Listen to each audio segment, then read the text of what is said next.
All right, today we are breaking down two incredibly powerful tools for changing your life, courtesy of Mel Robbins. She laid them out in this super raw, honest conversation, and we're going to get right into how they actually work.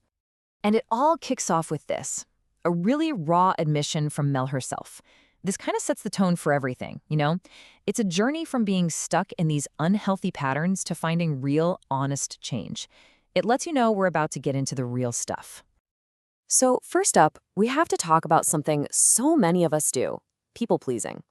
On the surface, it just looks like you're trying to be nice, right? But as we're going to see, it usually comes from a much deeper place, a place of anxiety. And what's so fascinating here is how these behaviors, which seem so different, all trace back to the same root. Mel Robbins talked about literally changing who she was for her partners. And both she and the host, Bert Kreischer, admitted to cheating just to get out of a relationship because they were terrified of the breakup conversation.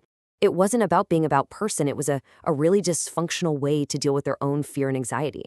So what does it take for someone to finally face these things head on? Well, a lot of the time, you gotta hit rock bottom.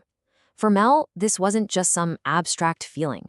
It was a full-blown crisis where changing, as scary as it was, became the only option left. And when we say crisis, I mean, look at this number. She and her husband were facing $800,000 in debt. This was after a restaurant they owned went under during the 2008 financial crisis. That is just a staggering amount of pressure. And you can just imagine what that kind of debt does to your daily life, right? Their business was failing, they had liens on their house, she started drinking way too much just to cope. She was so overwhelmed she couldn't even get out of bed, hitting the snooze button over and over. And all that stress led to constant fights with her husband. She said she made him the enemy because, and this is so powerful, it's easier to be angry than it is to be afraid. But you know what? It's right in the middle of this absolute disaster that the first tool emerges. And it's this simple, almost silly-sounding trick that became the tiny spark she needed to take action. It's not some grand philosophy. It's a physical tool to break that mental habit of just stopping yourself. And the story of where this came from is just so simple, it's almost funny. She's up late one night, feeling completely hopeless, and she sees a rocket launch on TV. And in that moment, she just made a decision. She didn't think about it, she just said to herself, tomorrow I'm gonna launch out of bed just like that rocket.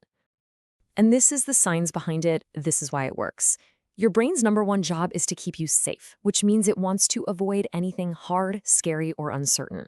So when you have an instinct to do something, you've got about a 5-second window to actually move before your brain hits the emergency brake and kills the idea with a flood of excuses. This is where we all get stuck.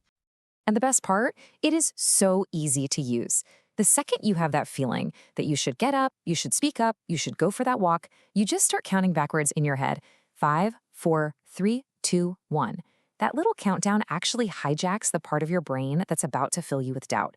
And when you hit 1, you physically move. That's it. It's an action. Okay, so that's tool number 1 for managing your internal world. Now, let's get to the second big idea, which is all about how you navigate the external world. Specifically, other people. It's called the let them theory. And this all starts with a feeling I think every single one of us has had.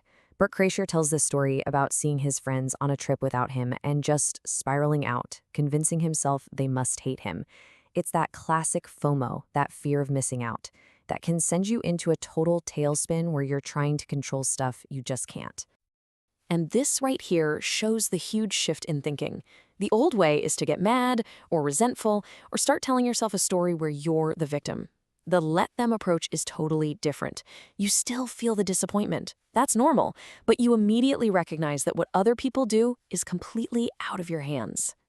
So the first half of this is the phrase let them. And what it really is, it's about drawing a mental boundary. You are making a conscious choice. Let them be wrong about you. Let them be disappointed. Let them misunderstand you. You're not saying their behavior is okay. You're just saying it's their behavior and you're not going to let it control your peace. And here's the pivot. This is the part where you take all your power back. After you let them, you immediately turn the focus to yourself with let me. Let me decide how I'm going to respond. Let me focus on what I can control. Let me be who I am, regardless of what they think. See the shift? So when you put these two things together, what you have is a complete toolkit for your life. The 5-second rule helps you take action on the things you can control, which is yourself, and the let them theory helps you release the things you can't control, which is basically everything and everyone else. And this right here might be the biggest takeaway of all. It's a complete reframing of a word that we usually think of as a heavy burden. Responsibility, it's not about blame. It's just your ability to respond. That is where all your power is. Not in controlling what happens, but in choosing how you respond to it. So there you have it. It's a whole framework for taking back control of your own life, one little action and one conscious thought at a time. So I guess the only thing left to ask is, what are you going to 5, 4, 3, 2, 1 today?